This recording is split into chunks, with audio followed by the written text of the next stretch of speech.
नमस्कार दोस्तों, मेरा नाम शिवम सिंह है और आज हम बात करने वाले हैं एक बहुत ही महत्वपूर्ण टॉपिक के बारे में, which is NITI Aayog physical health index 2025 index. Basically recently नीति आयोग ने ये रिपोर्ट निकाली थी एंड इसके अंदर हम कुछ इंपॉर्टेंट चीजों के बारे में डिस्कस करेंगे, जैसे कि ये रिपोर्ट क्या है, इसकी जरूरत क्यों पड़ी हमें, what are the needs, then क्या क्या आउटकम्स रहे हैं, क्या क्या फाइंडिंग्स रही हैं, उसको हम देखेंगे। एंड देन जो भी इंडिकेटर्स हैं, जितने भी कंपोनेंट्स हैं which were used to calculate this particular index, उन सारे पैरामीटर्स को, उन सारे इंडिकेटर्स को हम इंडिविजुअली समझेंगे। किस स्टेट ने कौन से इंडिकेटर के अंडर कैसा परफॉर्म किया है एंड क्यों ऐसा परफॉर्म किया है, इसके बारे में हम डिटेल में समझेंगे। अब दिल्ली का इलेक्शन तो आपको पता ही होगा चल रहा है एंड उसमें आप देख रहे होंगे कि हर पॉलिटिकल पार्टी लगभग कुछ न कुछ वायदे कर रही है। इससे क्या होता है कि बहुत सारी जो स्टेट की स्पेंडिंग्स होती हैं वो खर्च होती हैं बहुत सारे अनवांटेड चीजों पे, जिनको हम फ्रीबीज के नाम से भी जानते हैं। और बहुत सारे ऐसे अनवांटेड खर्चे और हैं स्टेट्स के,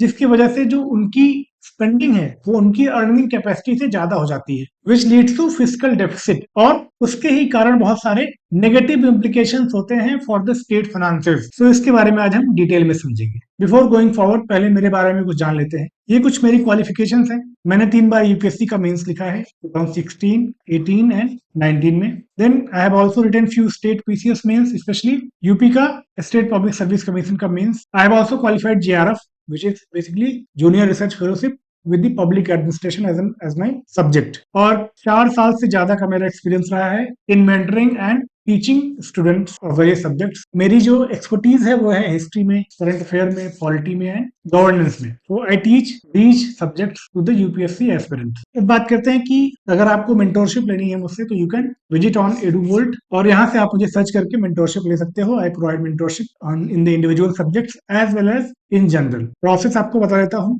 you have to just book a session. उसके लिए आपको क्या करना है, पहले साइन अप करना है वेबसाइट पे जाके। वेबसाइट का लिंक आपको डिस्क्रिप्शन बॉक्स में मिल जाएगा और वहां से आप साइन अप कर सकते हो। देन आपको मेरा नाम ढूंढना पड़ेगा वहां पे। यहाँ पे सर्च बार होगा, जहाँ पे आप मेरा नाम टाइप करोगे तो वहां पे मेरी प्रोफाइल पिक्चर आपको शो हो जाएगी and there from there you can select booking time. वहां पे मेरी अवेलेबिलिटी आपको दिख रही होगी और वहां से आप अपने कन्वीनियंस के हिसाब से कोई टाइमिंग सेलेक्ट कर सकते हो और on the allotted time you can connect and discuss about your UPSC preparation. So इस process के through you can connect with me via EduBolt platform। आप EduBolt की ऐप को डाउनलोड भी कर सकते हो from the Apple store and Google store, और वहां से भी आप सीमलेस एंड सिंप्लीफाइड मैनर में मुझसे कनेक्ट करके अपने डाउट्स को क्लैरिफाई कर सकते हो, क्लियर कर सकते हो। This is about how you can connect with me and interact with me if you have any doubts। Let's move to the topic, which is basically NITI Aayog physical health index 2025। अब ये report नीति आयोग निकालती है। It is going to be an annual report. ये आपको याद रखना है, एनुअल रिपोर्ट। कौन निकाल रहा है इसको? नीति आयोग। से आपके प्रीलिम्स में क्वेश्चन आ सकता है। आई have also mention few of the questions that can be asked in your prelims examination in the last slides. आप उनको सॉल्व कर सकते हो और अपने आंसर्स को कमेंट में लिख सकते हो। I will be putting thumbs up to the right answers. तो अगर आपके कोई और डाउट तो भी आप कमेंट करके पूछ सकते हो। I will be responding to each and every comments of yours. Basically purpose क्या है इसका? To assess the financial health and financial management of Indian states. एक तरह से इसको मान लो कि हेल्थ चेकअप है। जैसे कि आप अपना हेल्थ चेकअप कराते हो तो बहुत सारे पैरामीटर्स पे कि आपके अंदर कौन से विटामिन की कमी है, क्या क्या आपको सप्लीमेंट्स लेने चाहिए, उसी तरीके से ये स्टेट फाइनेंसेस के हेल्थ के ऊपर एक तरह से रिपोर्ट कार्ड है, जिससे पता लगेगा कि डेफिशिएंसीज कहाँ है, पॉजिटिव्स कहाँ है, और कहाँ किसी पर्टिकुलर स्टेट को काम करना है जिससे कि उनका जो ओवरऑल फाइनेंसेस है स्टेट के वो बेहतर हो सके, वो बेटर हो सके, जिससे कि वो जो फाइनेंशियल रिसोर्सेज है उनको बेहतर तरीके से लगा सके for the benefit of the people, for the welfare of the people. एक तरह से रिपोर्ट कार्ड है स्टेट्स का, grading them how well they manage their money, whether their money management is good or not, and if they are lacking at somewhere, how they can improve that, how they can learn from other states. तो वहां पे भी benefit मिलने वाला है states को। For that reason only नीति आयोग ने ये पर्टिकुलर इंडेक्स निकाला है इस साल, और आगे आने वाले सालों में भी नीति आयोग ये इंडेक्स एनुअल बेसिस पर निकालती रहेगी। It evaluates revenue generation, spending efficiency and debt levels. Basically कितना रेवेन्यू स्टेट में जनरेट हो रहा है, किन सोर्सेज से जनरेट हो रहा है, इस बेसिस पे उनका रेवेन्यू ग्रोथ कितना है, सेंटर से ग्रांट्स मिलती है इनका कितना शेयर है, कितना वो कुछ जनरेट कर रहे हैं थ्रू कलेक्टिंग टैक्सेस। देन उस पैसे को, जो भी पैसा उनके पास है, उनको कितना एफिशिएंटली वो यूज कर रहे हैं for various purposes, whether they are using it for the developmental purposes और for non developmental purposes like paying salaries, giving freebies and other such activities. Then इन सब का जो सम है, जो पैसा आया और जो पैसा आपने यूज किया वो कितना एफिशिएंटली आपने यूज किया, और अगर आपने एफिशिएंटली यूज नहीं किया तो ऑब्वियसली आपके पास डेट होगा। You will be taking debt from outside to manage your activities, क्योंकि आपका खर्चा आपकी कमाई से ज्यादा है। तो वो डेट वाला एस्पेक्ट भी इस रिपोर्ट में देखा गया है, and they have provided report on this as well.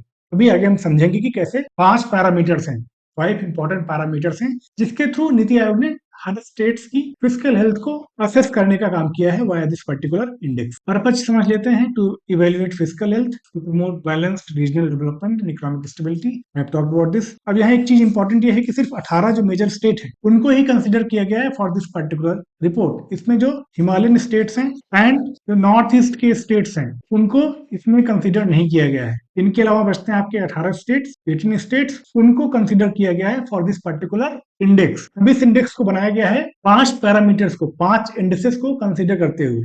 पहला क्या है? Quality of expenditure, then revenue mobilisation, fiscal prudence, debt index, debt sustainability. इन पांचों पैरामीटर्स को हम डिटेल में समझेंगे। कौन से स्टेट ने कैसा परफॉर्म किया है ऑन दीज इंडिसेस, उनको भी हम डिटेल में समझेंगे। अभी के लिए आप समझ लो कि 5 सब इंडिसेस का यूज करके ये पर्टिकुलर इंडेक्स बनाया गया है bye the NITI Aayog to assess the financial health of 18 states in India, 18 major states in India. Methodology and data source की बात करते हैं तो डेटा सोर्स इन्होंने कैग का लिया है। CAG basically under article 148 is interested to audit the state finances, और उसके बेसिस पे वो रिपोर्ट करती है to the states as well as to the parliament. तो जो कैग का डेटा है उसको यूज करके ये रिपोर्ट बनाई गई है। देन टाइम फ्रेम जो कवर हुआ है वो 2014-15 से लेके 2022-23 तक है। सो यहाँ पे जो फाइनेंशियल हेल्थ इंडेक्स 2025 है, तो यहाँ पे आप कंफ्यूज मत होइएगा। यहाँ जो फाइनेंशियल ईयर लिया गया है वो 2022-23 का लिया गया है, ना कि 2023-24 या 24-25 का। सो ये इंपॉर्टेंट है, आपके प्रीलिम्स में क्वेश्चन पूछे जा सकते हैं इसको एज अ स्टेटमेंट देके।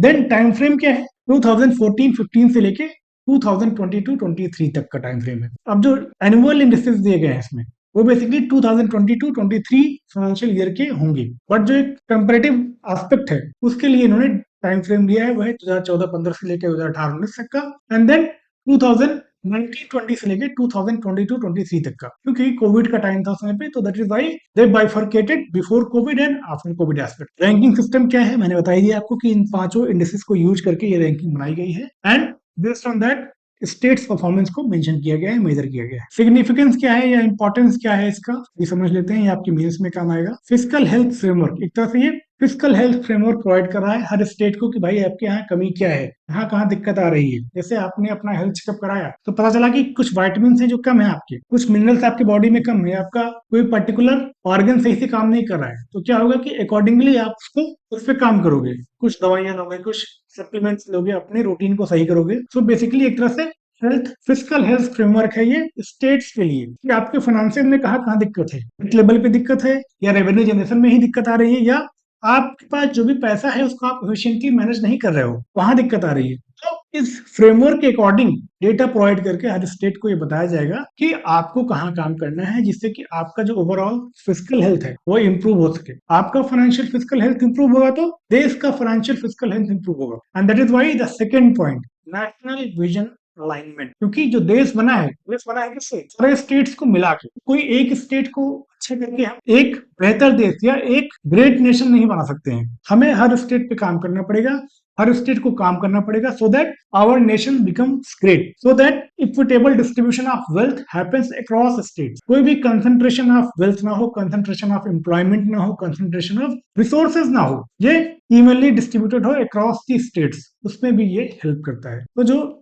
मोदी जी ने कहा था कि विकसित भारत बाई 2047, जो ये लक्ष्य है हमारा, जो ये विजन है हमारा, इसको अचीव करने के लिए जरूरी है कि हमारे सारे स्टेट्स इसके अकॉर्डिंग काम करें, अपने फाइनेंसेस को बेहतर करें, जो भी उनके फाइनेंशियल रिसोर्सेज हैं तो मेजोरिटी ऑफ द पोर्शन वो स्पेंड करें डेवलपमेंटल एक्टिविटीज में, जो कि फर्दर रेवेन्यू जनरेट करेंगी for the state and for the nation as well. So ये दूसरा सिग्निफिकेंस हो गया कि नेशनल विजन के से अलाइंड करता है ये particular index. Next, physically healthy state, अगर स्टेट ने फॉलो किया जो भी गाइडलाइंस हैं, जो पॉलिसी रिकमेंडेशंस नीति आयोग देगा, तो क्या होगा उससे कि जो स्टेट का फाइनेंशियल हेल्थ है वो इंप्रूव होगा, और जब वो इंप्रूव होगा तो उससे क्या होगा, they will spend more on essential public services, जैसे कि एजुकेशन हो गया, हेल्थ केयर हो गया, इंफ्रास्ट्रक्चर हो गया, यहाँ पे काम होगा। एजुकेशन पे प्रोवाइड होगा तो जो ह्यूमन डेवलपमेंट है वो बढ़ेगा, ह्यूमन डेवलपमेंट बढ़ेगा तो प्रोडक्टिविटी बढ़ेगी, एक ह्यूमन की। और जब प्रोडक्टिविटी बढ़ेगी तो जो कैपिटल जनरेट होगा, जो रेवेन्यू जनरेट होगा वो ज्यादा होगा। एग्जाम्पल से समझते हैं, जैसे कि किसी ने इंजीनियरिंग करके किसी आईटी कंपनी में काम किया और वो पा रहा है 15 लाख रुपए, सो ही और she will be giving tax to the government. तो गवर्नमेंट के पास क्या आया, रिसोर्सेज आए। सपोज अगर वो पढ़ा लिखा नहीं होता, he will be doing a manual labour, तो क्या होता, उसकी जो इनकम होती वो बहुत ही मिनिस्कल होती, बहुत ही कम होती, जिसपे कि कोई टैक्स, स्पेशली जो डायरेक्ट टैक्स है वो नहीं मिलता गवर्नमेंट को। तो जो गवर्नमेंट के रिसोर्सेज हैं वो इंप्रूव नहीं होते। तो क्या हुआ यहाँ पे, गवर्नमेंट ने अगर एजुकेशन पे फोकस किया, गवर्नमेंट ने अगर स्किल डेवलपमेंट पे फोकस किया, तो जो अर्निंग कैपेसिटी है, जो प्रोडक्टिविटी है अपनी इंडिविजुअल, वो इंप्रूव होगी। तो जो डेमोग्राफिक डिविडेंड है इंडिया को वो मिलेगा। तो इससे क्या होगा, इससे सोसाइटी को भी बेनिफिट होगा, साथ में नेशन को भी बेनिफिट होगा। तो एक वर्चुअस साइकिल बन जाएगी। Similar is the case with health. अगर आप हेल्दी हैं, अगर आप कैपेबल हैं, तो you will be more productive at your work, you will be giving more to the more to your work. आपका जो आउटपुट है वो ज्यादा होगा in comparison to an unhealthy person. तो इसीलिए हेल्थ पे भी अगर फोकस है, हेल्थ पे भी अगर स्पेंड कर रही है स्टेट गवर्नमेंट, तो उससे क्या होगा कि ओवरऑल डेवलपमेंट होगा ऑफ द ह्यूमन बीइंग, और उसकी वजह से जो प्रोडक्टिविटी है, जो आउटपुट है, जो कैपिटल फॉर्मेशन है वो बढ़ेगा, और उसकी वजह से जो ओवरऑल रिसोर्सेज हैं of the nation, of the state, वो इंप्रूव होंगे। सेम है इंफ्रास्ट्रक्चर के साथ, अगर रोड्स बन गए तो क्या होगा, कम समय में आप ट्रेवल कर पाओगे, आपके पास समय बचेगा, उस समय का यूज करके आप कोई और प्रोडक्टिव काम कर सकते हो। या फिर जो किसी सामान को एक स्थान से दूसरे स्थान तक पहुंचाने में टाइम लगता था वो कम होगा, तो जो लॉजिस्टिकल कॉस्ट है वो कम होगी, तो जो एफिशिएंसी है जीडीपी की वो बढ़ेगी, और इससे ओवरऑल फायदा होगा इंडियन इकोनॉमी को। सो एक ये काम हो गया कि फिजिकली हेल्दी स्टेट क्या कर सकता है। देन फिजिकली अगर कोई हेल्दी स्टेट है तो लो फिजिकल डेफिसिट रहेगा वहां पे, यानी कि वो मैनेज कर रहा है अपने डेट को in a sustainable manner, so that जो उसके रिसोर्सेज है उसके अकॉर्डिंग ही उसके डेट है,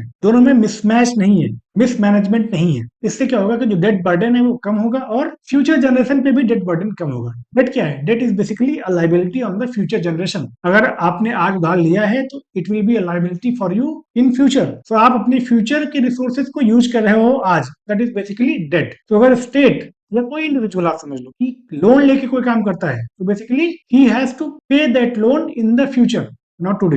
तो basically he is utilising future resources for the present needs. अगर वो उन रिसोर्सेज का यूज करके प्रेजेंट में कोई अच्छा काम कर रहा है, कोई कैपिटल बिल्डिंग का काम कर रहा है, कैपिटल बिल्डिंग मतलब जैसे कि आप अपने स्किल पे काम कर रहे हो। सपोज आप एक इंडिविजुअल हो और अगर आपने लोन लिया 50,000 रुपए का और आपने कोई कोर्स किया, कोर्स की वजह से आपकी जॉब लग गई और आपको जॉब मिली 15 लाख रुपए की। सो आपने लोन जो लिया है वो आपको फ्यूचर में पे करना है, बट उसकी वजह से आप कैपेबल बने, आपने खुद को एजुकेट किया, खुद को स्किल्ड किया। सो जब आप अर्न करोगे तो आप उस 50,000 को शायद एक महीने में ही पे कर दो। तो क्या हुआ, अगर आपने लोन लेके कोई स्किल डेवलप की, डेवलपमेंटल एक्टिविटीज पे फोकस किया, तो basically that means you have utilised your debt sustainably, you have utilised your debt efficiently. दूसरा केस लेते हैं, सपोज आपने 50,000 रुपए लिए और आपने जाके एक आईफोन 16 खरीद लिया, तो नॉर्मल सिचुएशंस में आगे आने वाले 9 महीने आपको ईएमआई देनी पड़ेगी, which is basically you have to pay from your income in the future. जबकि वो 50,000 रुपए आपको हेल्प नहीं करना है in generating any extra income, unless कि आप एक यूट्यूबर हो और आप उस आईफोन का यूज करके कोई वीडियो बना रहे हो, कुछ कंटेंट बना रहे हो और उससे कोई इनकम आपको मिल रही है। तो that is the another example. Similarity अगर स्टेट कोई ट्रक लेता है और इसको फ्रीबीज की तरह बांट देता है कि आपको फ्री में टीवी दे देंगे, फ्री में साइकिल दे देंगे, फ्री में खाना देंगे, तो बेसिकली क्या है कि एक तरह से फ्रीबीज दिया है जिसका कोई डेवलपमेंटल आउटपुट नहीं होगा, और बट स्टेट को लोन चुकाना पड़ेगा इन द फ्यूचर। बट क्या होगा कि क्योंकि स्टेट ने काम नहीं किया है डेवलपमेंटल एक्टिविटीज पे, तो आगे आने वाले समय में भी स्टेट के जो रिसोर्सेज हैं वो उतने अच्छे से इंप्रूव नहीं होंगे। तो क्या हुआ, एक ये विशियस साइकिल है। विशियस साइकिल मतलब आपने गलत काम किया और उसका जो आउटपुट है वो भी गलत हुआ, तो बेसिकली एक विशियस साइकिल बन गया। तो बेसिकली फ्यूचर में भी आपके रिसोर्सेज नहीं बढ़ रहे हैं बट आपकी लाइबिलिटीज बढ़ रही हैं, तो basically there will be a mismatch. तो जो आपका फिजिकल डेफिसिट है वो बढ़ता जाएगा इन द कमिंग ईयर्स, और वो बर्डन होगा फ्यूचर जनरेशन पे। जो फ्यूचर गवर्नमेंट आएगी, जो फ्यूचर जनरेशन आएगी, दे have to pay more taxes too, you can say, fulfil the obligations of the state. ये हो गया कि कैसे एक फिजिकली हेल्दी स्टेट हेल्प करेगा in ensuring less debt burdens on the state as well as on the individuals living in that particular state. Next क्या है, ensure long term economic stability. ये बात मैंने बताई दी कि कैसे अगर आपका सस्टेनेबल डेट है तो you can use it as a tool to generate more resources than to generate more burden on the state finances. तो ये हो गया significance of financial health index। अब समझ लेते हैं इसके बारे में। और इसके अंदर 4 कैटेगरीज बनाई गई हैं। आपको पता है कि 18 स्टेट्स को कंसीडर किया गया है इसके अंदर, और इन 18 स्टेट्स को 4 कैटेगरीज में डिवाइड किया गया है बेस्ड ऑन दियर परफॉर्मेंस। कौन सी कैटेगरीज हैं? बेसिकली अचीवर्स हैं, इनका स्कोर 50 से ज्यादा अगर है तो बेसिकली 1 टू लेके, तो बेसिकली 0 टू 100 स्कोर है यहाँ पे, और 100 is basically perfect score and 0 is imperfect score. तो अगर 50 से ज्यादा स्कोर है तो basically they are top performers in the financial health, जैसे कि उड़ीसा हो गया, छत्तीसगढ़ है, गोवा, झारखंड, गुजरात। इसमें 5 स्टेट्स को रखा गया है। ये पांचों क्या है? उड़ीसा, छत्तीसगढ़, गोवा, झारखंड, गुजरात। यहाँ पे भी मेंशन है achiever category. Then front runners है, जिनका स्कोर 40 से 50 के बीच में है, उनको फ्रंट रनर में रखा गया है। उनका भी परफॉर्मेंस अच्छा रहा है बट कंपेरेटिवली खराब है जब आप कंपेयर कर रहे हो अचीवर कैटेगरी से। इसमें कौन कौन से हैं? महाराष्ट्र है, उत्तर प्रदेश है, तेलंगाना, मध्य प्रदेश एंड कर्नाटका। देन आते हैं परफॉर्मर्स। इनका स्कोर 25 से 40 के बीच में है। They have moderate financial health. इसमें 4 स्टेट्स को रखा गया है, Tamil Nadu, Rajasthan, Bihar, Haryana. Then aspirational states, ये सबसे खराब प्रदर्शन वाले स्टेट्स हैं। केरला है इसमें, वेस्ट बंगाल है, आंध्र प्रदेश, पंजाब। अब ये कुछ स्टेट्स हैं जो देख के आपको लग रहा होगा कि ये टॉप में रहने चाहिए। जो आपका सबकॉन्शियस है वो कई बार कहता है कि इनको तो टॉप में रहना चाहिए, जैसे कि केरला। तो इस पे क्वेश्चन आपके यूपीएससी में आ सकता है, तो you have to keep those things in mind कि Kerala is the one of the worst performing state in the financial health index 2025। या सिमिलरली यहाँ पे आप जब झारखंड को देखोगे या छत्तीसगढ़ को देखोगे तो आपको लगेगा कि they should be in the last category, but यहाँ पे ये टॉप रैंकिंग स्टेट्स में आ रहे हैं। तो इस पे भी यूपीएससी क्वेश्चन बना सकती है और कई बार आपको डाउट में डाल सकती है। तो you should be clear about these things. और क्लैरिटी आपको आएगी जब हम सब इंडिसेस वाइज परफॉर्मेंस को डिस्कस करेंगे और बताएंगे कि क्यों क्यों कुछ स्टेट्स जो है वो बेहतर परफॉर्म कर रहे हैं in comparison to other states. अब ये तो हो गया फाइनेंशियल हेल्थ इंडेक्स के बारे में। आप समझते हैं कि इसकी जरूरत क्यों पड़ी हमें। बेसिकली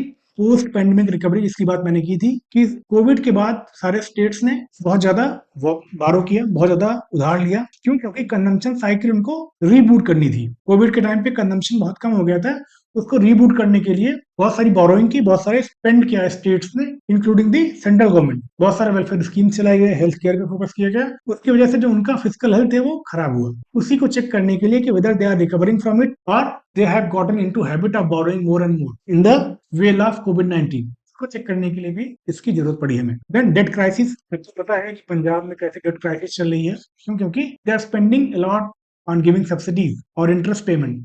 जैसे कि पंजाब है, वहां पे इलेक्ट्रिसिटी का इतना ज्यादा मिसयूज हो रहा है, जिसकी वजह से बहुत सारे नेगेटिव इंपैक्ट हैं, जैसे कि वाटर लेवल गिर रहा है। Then people are using electricity for other purposes, जबकि जो सब्सिडी है वो इरिगेशन के लिए दी जाती है, और वहां पे क्योंकि फ्री इलेक्ट्रिसिटी है, then they are using the electricity for other purposes as well. Then ज्यादा यूज कर रहे हैं एग्रीकल्चर में, तो उससे क्या हो रहा है कि जो वाटर लेवल है वहां पे कम हो रहा है, क्योंकि पैसा उनको देना नहीं है, तो लगातार जो भी मोटर्स हैं, जो भी वाटर पंप हैं, वो लगातार चल रहे हैं। उसकी वजह से बहुत सारी और समस्याएं आ रही हैं इन द स्टेट। केरला, इनका भी डेट काफी बढ़ रहा है। क्यों? क्योंकि बहुत सारे स्पेंड ये कर रहे हैं नॉन डेवलपमेंटल एक्टिविटीज। इनके बारे में डिटेल में हम समझेंगे भी। देन और भी जरूरत पड़ी फिजिकल हेल्थ। जैसा कि मैंने कहा था कि states they basically are part of the nation. So अगर उनकी फिजिकल हेल्थ खराब है तो नेशन की फिजिकल हेल्थ कैसे ठीक रहेगी? उसी की इंपॉर्टेंस को समझने के लिए कि देखिए, नीति आयोग ने खुद बताया है कि जो 2/3 ऑफ द पब्लिक स्पेंडिंग है वो स्टेट्स करते हैं, और 1/3 ऑफ टोटल रेवेन्यू है उसको स्टेट कलेक्ट करते हैं through their own taxes. Basically जो मेजर एक्सपेंडिचर होता है वो स्टेट लेवल पे होता है, क्योंकि स्टेट्स आर रिस्पॉन्सिबल फॉर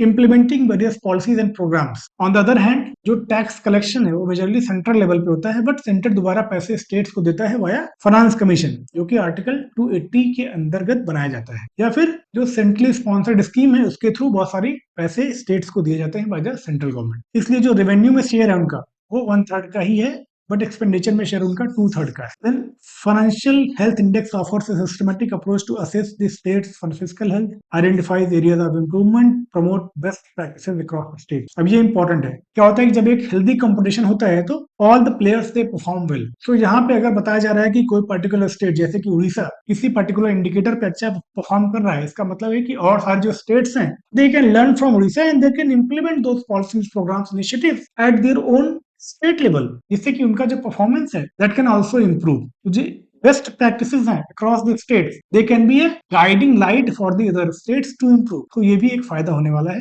इसकी वजह से भी ये फाइनेंशियल हेल्थ इंडेक्स एक महत्वपूर्ण चीज है जो कि नीति आयोग के द्वारा एनुअल बेसिस पे लाई जाएगी। देन कोऑपरेटिव फेडरलिज्म, ये कोऑपरेटिव फेडरलिज्म को भी प्रमोट करता है, क्योंकि ये बताता है कि कौन से स्टेट्स में रेवेन्यू कम है, उनका जनरेशन कम है, अगर जनरेशन कम है तो क्यों कम है, स्टेट्स कैसे हेल्प ले सकते हैं सेंटर से, all these things, this also promotes a kind of fiscal federalism, cooperative federalism between the states and the union government. तो ये कुछ जरूरतें होंगी जिसकी वजह से ये पर्टिकुलर इंडेक्स महत्वपूर्ण है, इंपॉर्टेंट है for the states as well as for the India. अब समझते हैं कि फाइंडिंग्स क्या क्या रही। अब यहाँ पे आप पॉज करके देख लेना कि 5 जो टॉप के स्टेट्स हैं कौन कौन से हैं। एक तो उड़ीसा है टॉप पे, आपको याद रखना है। इनका जो ओवरऑल स्कोर है वो है 67.8 और जो 5वें नंबर पे है वो गुजरात है। तो एक सीक्वेंस आपको पता होना चाहिए। कई बार यूपीएससी में या स्टेट पीसीएस में ऐसे क्वेश्चन पूछ लेते हैं कि top 3 performers in the physical health physical health index of 2025 are, और स्टेट्स के नाम आपको वहां पे दे दी जाएंगे। तो बेसिकली यहाँ पे उड़ीसा नंबर 1 पे है। क्यों? क्योंकि ये डेट इंडेक्स में सबसे ज्यादा मार्क्स लाता है, वो है क्या 99 आउट ऑफ 100। डेट इंडेक्स इनका बहुत ही बेहतर है क्योंकि अपने डेट को बहुत अच्छे से इन्होंने मैनेज किया है। रेवेन्यू मोबिलाइजेशन में भी इनका स्कोर अच्छा है due to mining link revenue and prudent debt management. तो इनकी माइनिंग बहुत सारी होती है, उसकी वजह से बहुत सारे इनके पास रेवेन्यू आते हैं और उसकी वजह से इनका जो ओवरऑल फिजिकल हेल्थ है वो बेहतर है in comparison to other states. Chhattisgarh और गोवा, इनके यहाँ क्या है कि जो उनका ओन टैक्स रेवेन्यू है वो काफी अच्छा है। जैसे कि गोवा का एग्जांपल अगर आप लोगे तो ये tourism and tax on alcohol, ये काफी अच्छा रेवेन्यू जनरेट करके देता है गोवा को, जिसकी वजह से इनका जो रेवेन्यू कलेक्शन है वो काफी अच्छा है और वो हेल्प करता है इनको in ensuring better overall financial health और physical health in the state. खराब परफॉर्मेंस वाले जो हैं 18 से लेके 16 तक वाले पंजाब है, आंध्र प्रदेश है, वेस्ट बंगाल है, इनकी ये रैंकिंग रही है। पंजाब क्यों परफॉर्म कर रहा है नीचे? क्योंकि इनका जो रेवेन्यू जनरेशन है वो कम है। देन बहुत सारी लाइबिलिटीज है, उससे क्या हुआ कि जो टैक्स बर्डन इनके ऊपर ज्यादा है, तो उसकी लाइबिलिटी ज्यादा है। देन आप बजट बोरोइंग का कॉन्सेप्ट आप एक बार देख लेना। तो बेसिकली क्या होता है कि गवर्नमेंट डायरेक्टली बोरो नहीं करती है,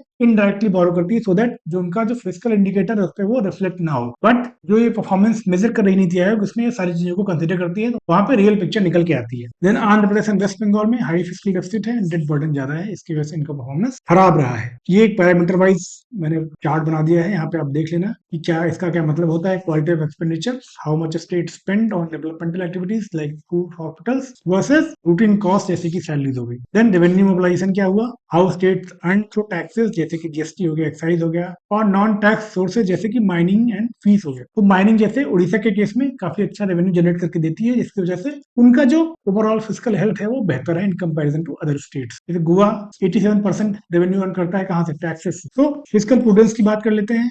weather state live with in their means, avoid over spending, मतलब अगर जितना आपकी कमाई है आपने अपना खर्चा उसके हिसाब से रखा है तो basically you are physically prudent. जैसे कि पंजाब ये ज्यादा खर्चा कर देता है अपनी औकात से ज्यादा, इससे इनकी डेफिसिट 5.8% के आसपास है, जबकि जो FRBM एक्ट के अंदर है उसके अंदर 3% का टारगेट है कि कोई भी स्टेट का जो फिजिकल डेफिसिट है वो उसकी जीडीपी का 3% से ज्यादा नहीं होना चाहिए, and that should be limited with in the 30% of their state GDP. कि पंजाब के यहाँ क्या है 5.8, बेसिकली ऑलमोस्ट डबल। तो फिजिकली प्रूडेंट नहीं है, इसका मतलब है कि उन्होंने अपनी कमाई से ज्यादा खर्चा किया है by borrowing more and more. Then debt index एक है, ये क्या करता है कि how much debt state has and if it can repay loan, कितना डेट उसने लिया है, and whether it has resources और enough resources to repay those debts, वो भी चेक करता है थ्रू दिस पर्टिकुलर इंडेक्स। जैसे कि पंजाब ने कितना लिया है 46% ऑफ इट्स इकोनॉमी वो डेट है और उसके पास रिपे करने के लिए टैक्सेस कम है, टैक्स जनरेशन उसका है वो काफी पुअर है, तो वो अपने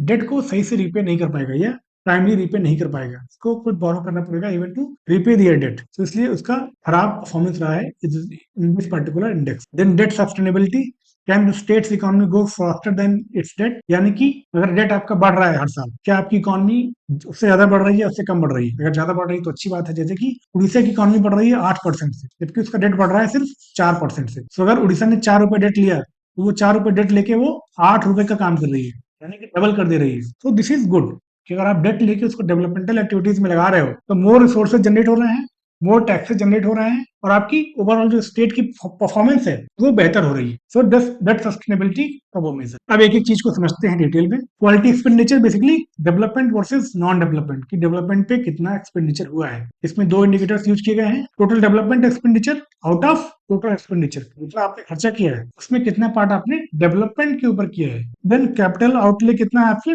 overall budget, grass state development product का जो कितना परसेंटेज है वो आपका कैपिटल आउटले के लिए दिया गया है। क्या मतलब हुआ इसका कि स्पेंडिंग ऑन स्कूल्स, इसकी बात हमने कर ली थी। नॉन डेवलपमेंटल क्या क्या चीजें हैं, जैसे कि सैलरीज हो गए, पेंशन हो गए, सब्सिडीज हो गए, फ्रीबीज हो गए, ये सब क्या हुआ, सब नॉन डेवलपमेंटल है। देन फाइंडिंग्स क्या क्या रही हैं, इस पर्टिकुलर पैरामीटर की बात हो रही है यहाँ पे ये ध्यान रखिएगा आपको, ये एक बार आप पढ़ लीजिएगा। ये यूपीएससी में तो नहीं पूछ सकता है, बट एक आपकी अंडरस्टैंडिंग के लिए मैंने यहाँ पे डिटेल में लिख दिया है कौन सी स्टेट ने कैसा परफॉर्म किया है इन दिस पर्टिकुलर सब indices of the physical health index of 2025। तो ये एक बार आप यहाँ पे पढ़ लोगे तो आपको बेहतर क्लैरिटी आ जाएगी। कोई डाउट अगर आपको रहता है तो आप कमेंट करके बता देना।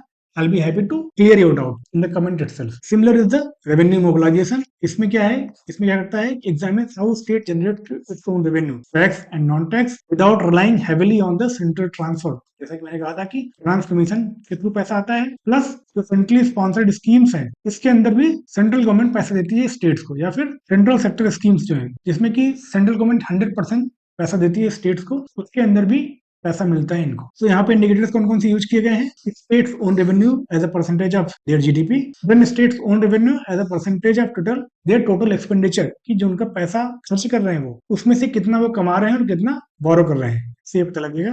दूसरा कि वो जो भी इनकी जीडीपी है उसमें कितना परसेंट वो रेवेन्यू जनरेट कर रहे हैं और कितना वो बोरो कर रहे हैं या फिर सेंट्रल गवर्नमेंट से ले रहे हैं एज अ एड। उन सबको यूज करके इस पर्टिकुलर इंडेक्स को बनाया गया है। फाइंडिंग देखोगे आप तो यहाँ पे गोवा टॉप पे है, इसका जो स्कोर है दैट इज बेसिकली 87.1, उसके बाद Telangana and then Orissa. Goa generates 87% of its revenue from taxes, tourism and alcohol से बनता है इसका major of the taxes. So यहाँ पे आप पढ़ लेना, इट विल हेल्प यू। यहाँ पे एक इंपॉर्टेंट चीज है, जैसे बिहार, इसकी बात करते हैं, ये बॉटम में रैंक करता है इस पर्टिकुलर इंडेक्स पे। अब यहाँ पे देख रहे हो कि सेंट्रल ग्रांट पे 60% रिलाई करता है, 60% इसका जो रेवेन्यू है वो सेंट्रल से आता है। साथ में ही टैक्स कलेक्शन है कितना पुअर है इसका, -6%। 2018 से 2023 के बीच में हर साल इनका टैक्स कलेक्शन, खुद का टैक्स कलेक्शन वो घटा है इंस्टेड ऑफ इंक्रीजिंग। तो पूरे स्टेट ऑफ अफेयर्स आप देख सकते हो। Then Odisha and Chhattisgarh, they have benefited from high mining revenues, non tax revenue contributing to 21% of their total revenue. तो अपने मैंने बताया था कि माइनिंग से कैसे इनको ज्यादा रेवेन्यू मिलता है। देन नेक्स्ट थर्ड पैरामीटर है physical prudence living with in their means. क्या मेजर करता है कि क्या उनका डेफिसिट जो लेवल है वो मेजर करता है कि उनका ओवरऑल डेफिसिट लेवल क्या है और whether they follow physical discipline और नॉट। तो यहाँ पे कैसे मेजर करते हैं, ये जो उनका ग्रॉस फिजिकल डेफिसिट है as a percentage of their GDP, then revenue deficit उनका जो है वो as a percentage of their GDP. इन दोनों इंडिकेटर्स को यूज करके और they find which states are performing well and which states are not performing well। यहाँ पे झारखंड टॉप करता है, followed by Goa. Why? Because they have less fiscal deficit in comparison to other states। Punjab का सबसे खराब है, क्यों इनका खराब है, क्योंकि सब्सिडीज एंड फ्रीबीज बहुत ज्यादा देते हैं और जिसकी वजह से इनका जो फिजिकल डेफिसिट है वो 5.8% है इंस्टेड ऑफ 3% टारगेट जो कि सेट किया गया था एफआरबीएम एक्ट के द्वारा। उड़ीसा, झारखंड, गोवा, ये तीन स्टेट्स हैं जिनके पास रेवेन्यू सरप्लस है और वो ज्यादा, जिससे उनको हेल्प मिलती है to spend more on infrastructure and other developmental activities. Then fourth जो इंडिसेज है वो है क्या, डेट इंडेक्स एंड सस्टेनेबिलिटी। तो फोर्थ एंड फिफ्थ को मैंने यहाँ पे कंबाइन कर दिया है। पहला क्या था, डेट इंडेक्स था, दूसरा क्या था, डेट सस्टेनेबिलिटी। तो चौथा ये था, पांचवा ये है। दोनों को कंबाइन करके ये बताने का प्रयास किया गया है कि स्टेट्स अपने डेट्स को कैसे मैनेज कर रहे हैं। उसके लिए हम क्या देखते हैं कि उनका जो इंटरेस्ट पेमेंट है वो उनके रेवेन्यू रिसीट्स का कितना परसेंटेज है, देन उनकी जो लाइबिलिटीज है वो जीडीपी का कितना परसेंटेज है। इसका मतलब ये होता है कि अगर आपने 1000 रुपए का लोन लिया और आपको 50 रुपए हर साल इंटरेस्ट देना है, बट आपकी हर साल की कमाई सिर्फ 100 रुपए है, तो इसका मतलब क्या हुआ कि आपका 50% तो इंटरेस्ट पेमेंट में ही चला जा रहा है। इसमें जो प्रिंसिपल लोन अमाउंट है उसको आप रीपे नहीं कर रहे हो, आप इंटरेस्ट पेमेंट में ही 50% अपना खर्चा कर दे रहे हो। इसका मतलब क्या हुआ कि आपके पास जो लोन का बर्डन है वो काफी ज्यादा है। बेसिकली इस इंडिकेटर के थ्रू ये मेजर करते हैं। दूसरा क्या है, outstanding liabilities as a percentage of GDP. अगर आपके स्टेट का जीडीपी कितना है, 1000 रुपए है, और अगर आपने डेट लिया है कितना, 500 रुपए का, इसका मतलब है कि 50% आपकी लाइबिलिटीज हैं as a percentage of your GDP. Then growth rate of GDP minus growth rate of interest payment. इसका मतलब ये हुआ कि जो आपकी जीडीपी है वो ज्यादा बढ़ रही है या कि आपका इंटरेस्ट पेमेंट का रेट ग्रोथ है वो ज्यादा हो रहा है। जैसा कि हमने उड़ीसा के केस में देखा था कि वहां पे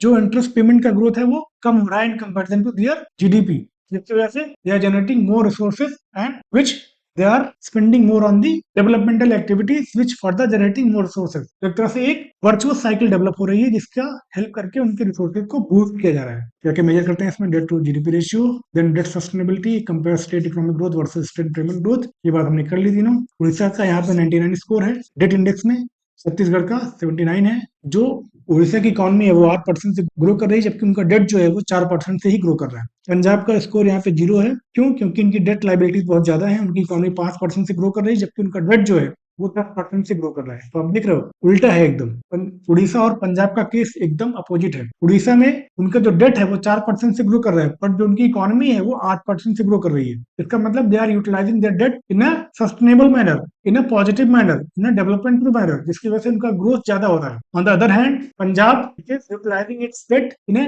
unsustainable manner for the non developmental activities, जिसकी वजह से उनका जो डेट है वो बढ़ रहा है, बट उनका जो जीडीपी है वो बढ़ नहीं रहा है, उनका जो ग्रोथ है वो उतना ज्यादा नहीं है, जिससे कि उनका जो ओवरऑल मैनेजमेंट ऑफ डेट है वो अनसस्टेनेबल है, फिजिकली इम्प्रूडेंट है। तो ये हो गया finding. State with sustainable debt level Gujarat है, Maharashtra, Uttar Pradesh. State with concern debt level Kerala, Haryana, Andhra Pradesh. तो ये हो गया पांचों इंडिकेटर्स की बात हमने कर ली। अब कुछ रिकमेंडेशन है नीति आयोग की, क्या क्या है। State must focus on improving revenue mobilisation, reducing fiscal deficit and increasing capital expenditure. Basically तीन चीजें करने से उनका जो ओवरऑल फिजिकल हेल्थ है वो इंप्रूव होगा। रेवेन्यू मोबिलाइजेशन मतलब जो टैक्स के सोर्सेज है उनको बढ़ाएं, फिजिकल डेफिसिट को कम करें जिससे कि उनकी जो लाइबिलिटीज है वो कम हो, एंड देन जो कैपिटल एक्सपेंडिचर है यानी कि एक्सपेंडिचर ऑन डेवलपमेंटल एक्टिविटीज वो बढ़ाएं, जिससे कि फ्यूचर में उनके पास ज्यादा रेवेन्यू आने के चांसेस बने। दिन क्या करना है, reform in public financial management and transparent reporting of budgeting borrowing are essential. इससे क्या होगा कि क्लियर पिक्चर आएगी, अगर क्लियर डायग्नोसिस हो पाएगी अगर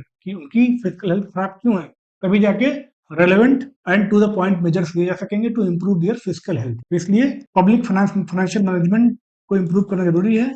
एंड देन जो ट्रांसपेरेंट रिपोर्टिंग होनी चाहिए। देन क्या है, strengthening fiscal federalism by ensuring fair revenue sharing mechanism will help states achieve long term sustainability. ये कुछ मेजर्स रिकमेंडेशंस नीति आयोग ने दिए हैं आफ्टर दिस पर्टिकुलर इंडेक्स। अब ये कुछ एस्पेक्ट्स हैं आपके फिस्कल फेडरलिज्म के, इनको आप डिटेल में डील कर लेना। आर्टिकल 280 जिसकी बात मैंने की थी, देन आर्टिकल 293।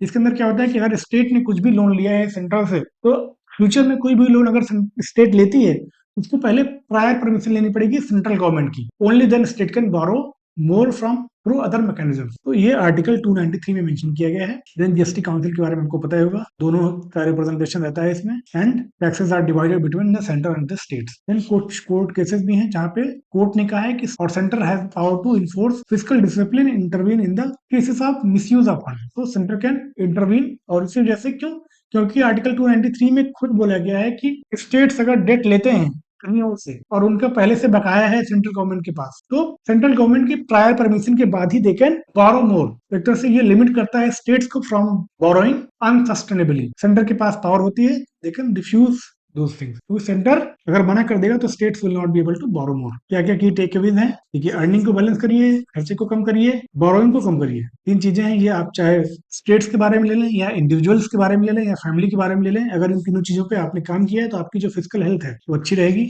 आपकी जो फाइनेंशियल हेल्थ है वो अच्छी रहेगी। क्या क्या है, जो अर्निंग है उसको आप मैक्सिमाइज करो, स्पेंडिंग को आप लिमिटेड रखो, एंड देन बोरोइंग को आप मिनिमाइज करो। अगर बोरो कर भी रहे हो तो for the productive asset creation, for creating productive assets, for developing skills, for building human capital, तब बोरोइंग जस्टिसिएबल है। खाने के लिए आप पैसा मददार मत लो, that is basically simple rule. You don't borrow for non-developmental activities like freebies, like salaries, like subsidies. So उसके लिए आप borrow मत करो। Financial health, revenue, spending, debt, इन सबको आपको मैनेज करना है, तब जाके आपको financial health अचीव होगी। ये एक बेसिक चार्ट है। तो ये हो गया आपका overall about this particular index. अब इसके ऊपर कुछ क्वेश्चंस भी हमने यहाँ पे मेंशन किए हैं, आप इनको पढ़ लेना डिटेल में, और अपने राइट ऑप्शन को आप मेंशन कर सकते हो कमेंट बॉक्स में। मैं वहां पे अगर आपका आंसर राइट हुआ तो लाइक कर दूंगा and will provide some explanation as well. ये क्वेश्चन है। देन सेकंड क्वेश्चन ये है, आप पॉज करके पढ़ लेना and then answer it. Third question ये रहा। तीन क्वेश्चन मैंने बनाए हैं, अगर आपने ये तीनों क्वेश्चन कर लिए तो चांसेस है कि आपका जो भी क्वेश्चन आपके प्रीलिम्स में आता है उसको आप सही कर लोगे। एक मेंस का क्वेश्चन भी मैंने यहाँ पे लिखा है, अगर आप इसको लिखते हो तो you can paste it in the comment box, मैं चेक करके फीडबैक दे दूंगा आपको कमेंट बॉक्स में ही।